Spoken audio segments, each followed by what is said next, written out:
চট্টগ্রামের শারদীয় দুর্গাপূজা মণ্ডপ পরিদর্শন করেছেন বাংলাদেশ নৌবাহিনীর চট্টগ্রাম নৌ অঞ্চলের commander rear admiral Moinul Hasan.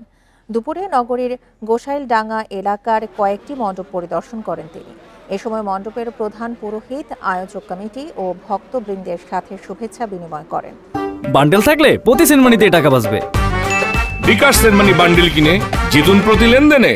তিনি বলেন, শারদীয় দুর্গোৎসবকে সর্বজনীন করতে এবং পূজা মণ্ডপে কোনো ধরনের অপ্রীতিকর ঘটনা এড়াতে অন্যান্য আইনশৃঙ্খলা বাহিনীর সাথে নৌবাহিনীও কাজ করে যাচ্ছে।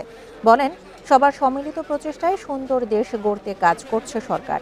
তারই ধারাবাহিকতায় নৌবাহিনী সক্রিয়ভাবে সনাতন ধর্মাবলম্বীদের পাশে দাঁড়িয়েছে। আগামীতে এই ধারা অব্যাহত থাকবে বলেও জানান নৌবাহিনীর এই কর্মকর্তা।